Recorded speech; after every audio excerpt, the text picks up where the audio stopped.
On the line right now is Ryan Nobles. Ryan Nobles, CNN correspondent, Washington correspondent. It's on the line right now. Good morning. Hey, Bill. Good morning to you, my friend. Sorry, that was very repetitive. I stumbled my way through. Let me try it again. And now on the line, you'll remember him from WKTV, also worked with Senator Griffo's office. He is now the Washington correspondent for CNN, Ryan Nobles. Good morning. Even better, Bill. It's my audition. If you know of any gigs there, just let me know. It's my little audition. All right, Ryan. So let's start with the health care bill, which I think is you can only look at it one way. I mean, this is a blow for the president in trying to push his agenda forward in something as big as the abolishment of Obamacare. It is big, Bill, and it's big for a couple of reasons. One, he falls short of making good on a campaign promise, but also it shows that this idea that he's just going to be able to push his agenda through Congress, even though Republicans control both the House and the Senate, is really a fantasy. Because even though there's a bunch of guys up there on Capitol Hill with R's behind their names, the Republican Party has become pretty factionalized. So you've got the House Freedom Caucus, which is the hardcore conservative Republicans, and then you've got a group in the middle that are, hard to identify. Then you've got a group of moderates that border on being Democrats. Their caucus is called the Tuesday Group, which has a mind of their own. And House Speaker Paul Ryan just has found, as the former Speaker John Boehner found, that it's difficult to marshal all of these folks when it comes to one specific agenda item. And so healthcare was the one thing that everybody kind of assumed unified that group. Yeah. And that's why the president attacked it first, because almost all of them have campaigned on some form of repeal and replace. When he couldn't get that through, it makes you wonder how he's going to get through things like tax reform and an infrastructure program. These are things that have, various opinions on. So, yeah, it's a loss because Obamacare's still in place, but it might be even a bigger loss because it shows that he doesn't have the sway over Congress that he may have thought he had. It's interesting, too, that because we're looking at the travel ban and now this health care issue. Really the big takeaway of all of this and the first couple of months of the administration is a reminder that this is the presidency. It is not I know we all voted for change, someone who is not a politician, a businessman. Who wants to treat, we want somebody to come in and treat Washington and the country like a business. But we're learning very quickly that this is not you're not on the board of directors, the chairman of the board here. This is the presidency, and this does not work the way a corporation might work. And you also keep in mind that Donald Trump ran a family-owned private business, so he didn't even have shareholders to answer to. He literally could, rule by fiat when he was the chairman and CEO of the Trump Corporation. It doesn't work like that, and his staff even admitted that. Sean Spicer said in a press briefing this week that, they're getting an education into how Washington works and that things can't just be run through. But I think that Trump thought that his kind of charisma and charm would have been enough to kind of, he calls himself the consummate deal maker. It would have been enough to convince some of these guys that they should come over to his side. But what we're finding is that he needs to have kind of a better understanding of the substance of these issues. When you get into a conversation with somebody from the Freedom Caucus, or the sole reason that they ran for Congress is because they hated the health care bill so much. Right. These are guys with, in-depth understanding of line 3 of Section 14 of the bill, and Trump really only understands it kind of from a very 30,000-foot level. So, these guys are not going to just, I'm the president, I'm going to be on your side. That's not enough for that. Several of them essentially told him that right to his face.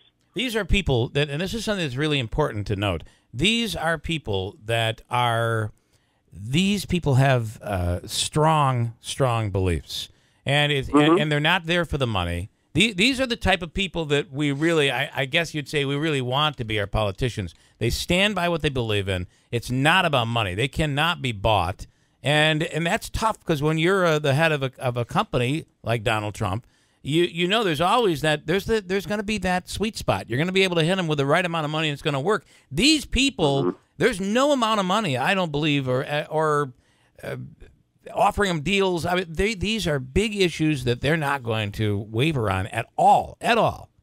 Well, everybody has a price, right? And Donald Trump understands that. Yeah. And for most politicians, that price is reelection. They'll do whatever they can to get reelected. Yeah.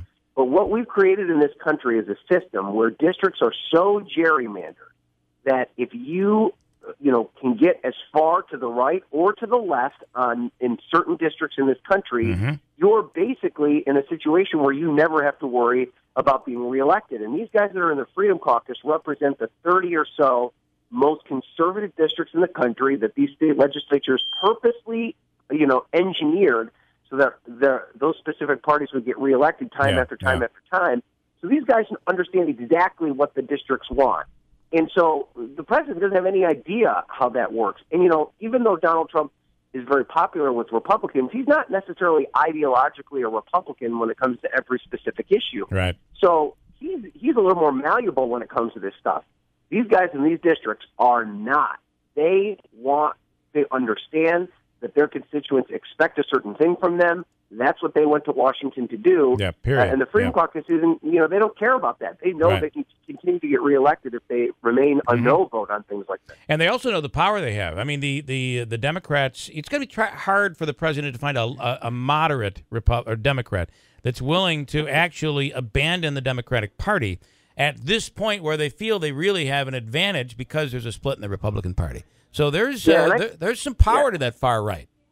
Right, and I think that Trump kind of fancied himself as somebody that could bring both sides together because he isn't so rigid in his ideology. Yeah. But, when he brought in Steve Bannon as his, senior advisor, that kind of signaled that the direction he was going to go in was kind of riding this out with the far right of the party.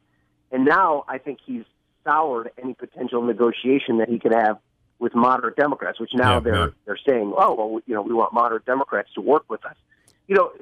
There was a lot made of the relationship with Chuck Schumer, your senator in New York, who's somebody that Donald Trump has known for decades, and they're both like New York City deal makers. Right. Like they actually would.